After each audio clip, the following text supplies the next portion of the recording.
അങ്ങ് CP John നടത്തിയ ആ പരിപാടിയിലെ മുഴുവൻ പ്രസംഗം കേട്ടോ? കേട്ടിരുന്നോ?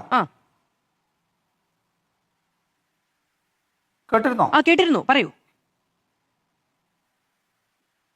മുഴുവൻ പ്രസംഗം അങ്ങ് കേട്ടോ? ഇല്ല, അതായത് ആ പരിപാടിയിൽ പ്രസംഗിച്ചത് മുഴുവനുമല്ല, ഇതുമായി ബന്ധപ്പെട്ടും അതിനു മുന്നും പിന്നുമുള്ള കാര്യങ്ങൾ. മാധു, അത് തന്നെയാണ് ഞാൻ പറയുന്നത്. മലയാളിയുടെ ബിഹേവിയർ പാറ്റേൺ എന്ന് പറയുന്ന ഒരു വിഷയത്തെ കുറിച്ച് അദ്ദേഹം അല്ലെങ്കിൽ മറ്റ് പല വേറൊരു പരിപാടിയാണ് സംസാരിച്ചപ്പോൾ അതിനെക്കുറിച്ച് സംസാരിച്ചിട്ട് 1 മിനിറ്റ് എടുത്തിട്ട് നമ്മൾ എങ്ങനെ ജഡ്ജ്മെന്റിലാവും? അദ്ദേഹം പറയുന്ന ഒരു കാര്യമുണ്ട്. അഭിനയം എന്ന് പറയുന്നത് അഭിനയം എന്നാൽ ചെറിയ കാര്യമല്ല. ബസ്സിന് കാശില്ലാത്ത സ്ത്രീയെ കുറിച്ച് അദ്ദേഹം പറയുന്നത് പ്രിയദർശിനി പദ്ധതിയുമായി ബന്ധപ്പെട്ടാണോ അല്ലയോ? ഞാൻ ചോദിക്കട്ടെ, MM മണി ഈ നാട്ടിൽ റേഷൻ മേടിച്ച് നക്കി തിന്നു എന്നിട്ട് ഞങ്ങൾക്ക് വോട്ട് ചെയ്തില്ല എന്ന് പറയാം MM മണി ഏത് പരാമർശം കേട്ടല്ലോ അല്ലെ? എന്നൊരു പരാമർശം ഉണ്ടായിരുന്നോ? അപ്പൊ ഈ പറയുന്നത് മുഴുവനും അങ്ങ് എവിടെ ഓടിച്ചു വിട്ടിട്ടും ഏത് എന്ന് പറഞ്ഞതാ? ഞാൻ മുഴുവൻ കേട്ടാണ് മാധു, ഞാൻ മുഴുവൻ കേട്ടാണ്. തെരഞ്ഞെടുപ്പ് തോൽവിയുടെ പശ്ചാത്തലം എന്ന് പറഞ്ഞു. കേൾക്കൂ, അതാ പറഞ്ഞത്. തെരഞ്ഞെടുപ്പ് തോൽവിയുടെ പശ്ചാത്തലത്തിൽ പരാമർശത്തെ എനിക്ക് വേണമെങ്കിൽ ഈ പറയുന്ന വാട്ടർ ബോട്ടിൽ ഞാൻ പറയുന്നില്ല, വേണമെങ്കിൽ എനിക്ക് പറയാമായിരുന്നു എന്ന് പറഞ്ഞു. നക്കി തിന്നു എന്നൊരു പരാമർശം അദ്ദേഹം പറഞ്ഞോ? ഇത് കൊള്ളാലോ. ഷാപ്പിട്ടു എന്നാണ് പറഞ്ഞത്.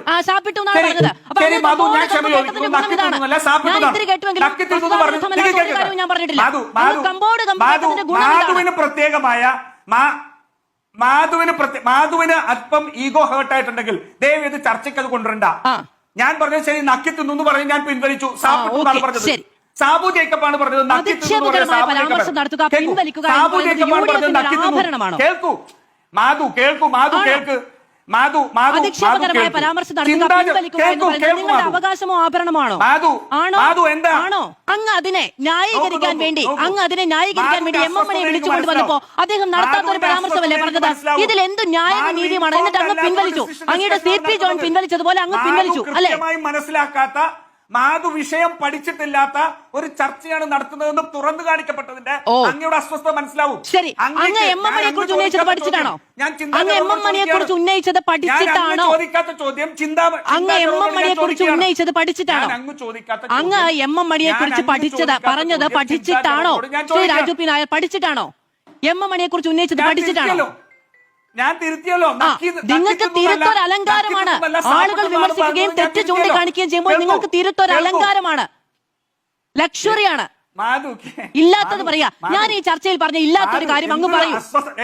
എന്തൊരു മാത്രം മാധുവിന്റെ ഈഗോയെ ഹേർട്ട് ചെയ്തതിൽ ഞാൻ എന്റെ ഈഗോയാണ്, ഒരു മനുഷ്യന്റെ അഭിമാനമല്ലേ? ശ്രീമതി ചിന്താ ജെറോം, ഇപ്പൊ നോക്കൂ, മാധു അതിനകത്ത് തന്നെ കടിച്ചു പോയി കിടക്കുകയാണ്. ശരി, അല്ല, ആ വിഷയമാണ് ഇന്നത്തെ ചർച്ച. ശ്രീ രാജു പി നായർ വളരെ അസ്വസ്ഥനാണ്. കാരണം കേരളം മുഴുവൻ UDF ഗവൺമെന്റിനെതിരെ തിരിഞ്ഞിരിക്കുകയാണ്. അതിൽ സ്ത്രീ പുരുഷ വ്യത്യാസമില്ല. അങ്ങേയറ്റം മനുഷ്യത്വ വിരുദ്ധമായ സമീപനമാണ്, അഭിപ്രായ പ്രകടനമാണ് ശ്രീ CP ജോൺ നടത്തിയത്. ഞാൻ പെട്ടെന്ന് പറയാം, രാജു പി നായർ ഇത്രയധികം അസ്വസ്ഥമാകുന്നതിന് പിന്നിലുള്ള കാരണം ഇത് മാത്രമല്ലല്ലോ. പ്രളയം വന്ന സമയത്ത് കേരളത്തിന്റെ മുഖ്യമന്ത്രി കാണിച്ച സമീപനത്തെക്കുറിച്ച് കേരളത്തിലെ ജനങ്ങൾക്ക് വലിയ പ്രതിഷേധമുണ്ട്. ഗ്രൗണ്ടിൽ വലിയ പ്രതിഷേധമാണ്. ദുരിതാശ്വാസ ക്യാമ്പുകളിൽ ഇന്ദിരാ കട്ടാണ്, ഭക്ഷണം കിട്ടുന്നില്ല, ജനങ്ങൾ അസ്വസ്ഥമാണ്. ഇത്രയും വലിയ, ഞാനൊന്ന് പറഞ്ഞോട്ടെ, താങ്കൾ സംസാരിച്ച സമയത്ത് മുഴുവൻ സമയവും നിശബ്ദമായി ഇവിടെ കേട്ടിരുന്ന ഔചിത്യം ഞാൻ കാണിച്ചപ്പോൾ താങ്കളുടെ മന്ത്രി പറയുന്നത് പോലെ ഔചിത്യമില്ലാത്ത അഭിപ്രായ പ്രകടനങ്ങൾ താങ്കൾ ദയവീതി ചർച്ചയിലെങ്കിലും നടത്തരുത്. താങ്കൾ ഇത്രയധികം ക്ഷുഭിതനാകും. താങ്കൾ മാധുവിന്റെ വലിയ ചോദ്യം ചോദിക്കുന്നത് കേട്ടു. ഈ പ്രസംഗം കേട്ടിട്ടുണ്ടോ? ഈ പ്രസംഗം മുഴുവൻ കേട്ടിട്ടുണ്ടോ എന്ന്. അപ്പൊ അത് പറഞ്ഞപ്പോൾ ഞാൻ വിചാരിച്ചു താങ്കൾ ഈ പ്രസംഗം മുഴുവൻ കേട്ടിട്ടുണ്ട് എന്ന്. ആരുടെ ഇരട്ടത്താപ്പാണെന്നല്ല അറിയാം. വേണമെങ്കിൽ മാപ്പ് പറയാമെന്ന് പറഞ്ഞത് രണ്ടാമത് ആവർത്തിച്ചപ്പോൾ വീണ്ടും താങ്കളുടെ വായിൽ നിന്ന് അത് വീണു. ഇതെല്ലാം നമ്മുടെ ഡോക്യുമെന്റ് ആണ്. ആർക്കും ഇത് വീണ്ടും വീണ്ടും കാണാൻ പറ്റും. താങ്കൾ ഈ പ്രയോഗമൊക്കെ എന്താ?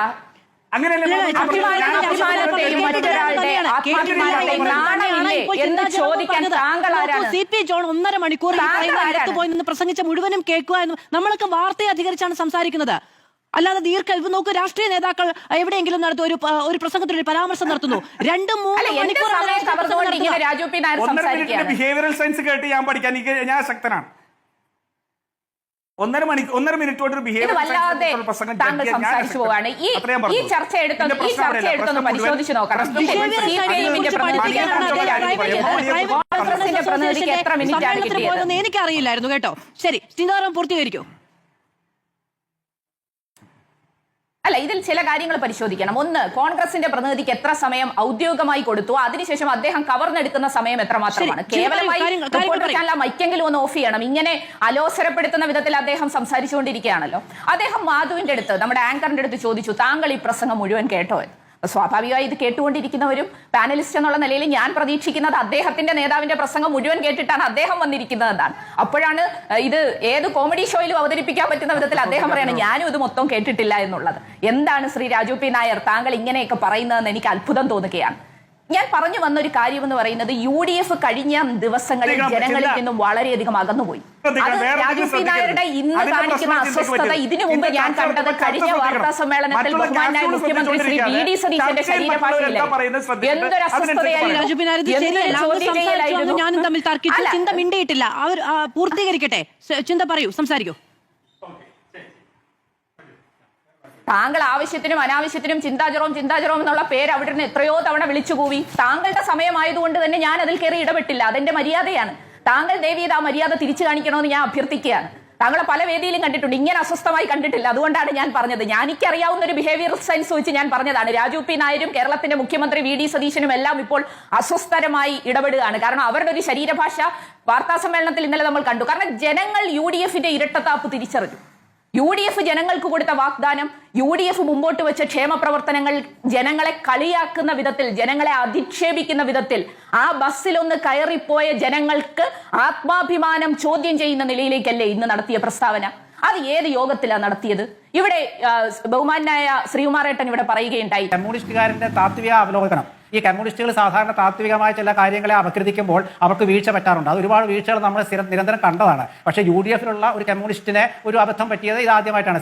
ഇത് കമ്മ്യൂണിസ്റ്റുകാർക്ക് സ്ഥിരം പറ്റുന്ന അമളി ഞങ്ങളുടെ കൂട്ടത്തിലുള്ള ഒരു കമ്മ്യൂണിസ്റ്റുകാരനായ മന്ത്രിക്ക് കൂടി പറ്റിയെന്ന്.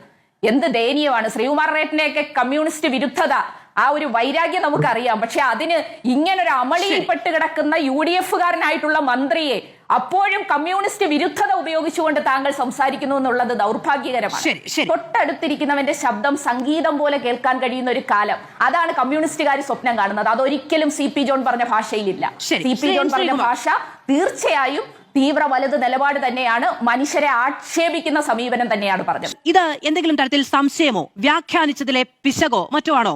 നോക്കൂ, കേരളത്തിലെ UDF മുന്നണിയോട് തെരഞ്ഞെടുപ്പിന് മുൻപോ ശേഷമോ ആരും, കേരളത്തിലെ ഒരു സ്ത്രീയും പോയി പറഞ്ഞിട്ടില്ല ഞങ്ങൾക്ക് സൗജന്യം വേണമെന്ന്. ഇത് ഇന്ദിരാഗാന്ധി, രാഹുൽ ഗാന്ധി ഇവിടെ വന്ന് പ്രഖ്യാപിച്ചതാണ്. അതിനവർ പേരിട്ടത് അവരുടെ ഏറ്റവും ശക്തിയായ സ്ത്രീ നേതാവിനെയാണ്. പ്രിയദർശിനി പദ്ധതിയായിട്ടാണ് അവരത് നടപ്പിലാക്കിയത്. മാത്രമല്ല, തെരഞ്ഞെടുപ്പിന്റെ പ്രചാരണ സമയത്ത് ഗവൺമെന്റ് ചിറയിൻകീഴ് രമ്യ ഹരിദാസ് അടക്കമുള്ള നേതാക്കൾ പ്രിയദർശിനി പരിപാടി നടത്തിയിട്ട് തെരഞ്ഞെടുപ്പിൽ, അതായത് പ്രചാരണത്തിൽ തെരഞ്ഞെടുപ്പ് ചട്ടലംഘനമാണ് എന്നതടക്കം കാര്യങ്ങൾ ചൂണ്ടിക്കാണിക്കപ്പെട്ടിരുന്നു. അത്രമേൽ അഭിമാനത്തോടു കൂടി നടത്തിയ ഒരു പദ്ധതിയിൽ ഇപ്പോൾ തള്ളിക്കയറുന്നു എന്നൊക്കെയാണ് പറയുന്നത്.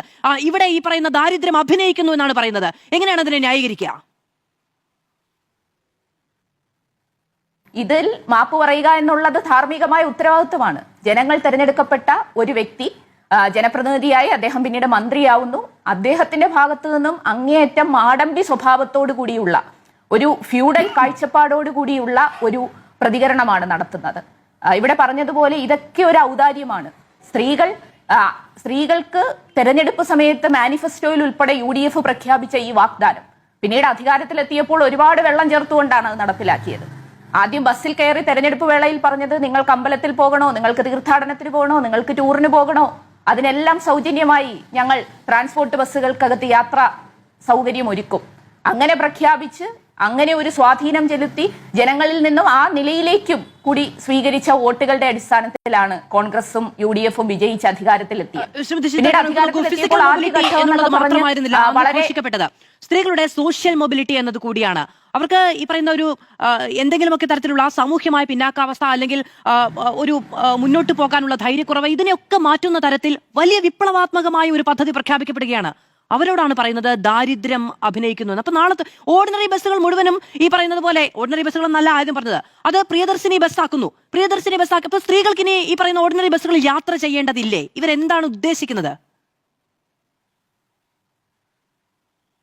അതാണ് അത് തന്നെയാണ് ചോദ്യം. അതായത് പ്രിയദർശിനി, ഇന്ദിരാ പ്രിയദർശിനി എന്ന് പറയുന്ന വളരെ പ്രഗത്ഭയായ ഒരു വനിതാ നേതാവിന്റെ പേരിട്ടുകൊണ്ട് ആരംഭിച്ച ഒരു പദ്ധതി, ആ പദ്ധതി എന്ന് പറയുന്നത് ഒരു ക്ഷേമ പദ്ധതിയായിട്ടാണല്ലോ നടപ്പിലാക്കുന്നത്. അതിൽ കയറി യാത്ര ചെയ്യാനുള്ള അവകാശം കക്ഷി രാഷ്ട്രീയ ജാതി മത വ്യത്യാസങ്ങൾക്ക് അതീതമായി എല്ലാ മനുഷ്യർക്കും എല്ലാ സ്ത്രീകൾക്കും ഉണ്ടല്ലോ. ഇവിടെ ഇവരിത് പ്രഖ്യാപിക്കുന്ന സമയത്ത് ദാരിദ്ര്യരേഖയ്ക്ക് താഴെയുള്ളവർ അല്ലെങ്കിൽ അങ്ങനെ ഒന്നും ഒരു ബാറും സാമ്പത്തികമായി ഒരു ബാറും വച്ചുകൊണ്ടല്ല ഈ പ്രഖ്യാപനം നടത്തിയത്. ആർക്കും യാത്ര ചെയ്യാം എന്നാണ് പറഞ്ഞത്. ആദ്യം പറഞ്ഞത് ആർക്കും യാത്ര ചെയ്യാം, എവിടെയും പോകാം. പിന്നീട് അതിന് പരിമിതി വന്നു, എവിടെയും പോകാം എന്നുള്ളതിന് പരിമിതി വന്നു. വളരെ പരിമിതമായ ദൂരം മാത്രം യാത്ര ചെയ്യുന്നു എന്ന നിലയിലേക്ക് ആ പദ്ധതിയെ മാറ്റി. അതവിടെ നിൽക്കട്ടെ. പക്ഷേ ഇപ്പോൾ എന്താ പറയുന്നത്?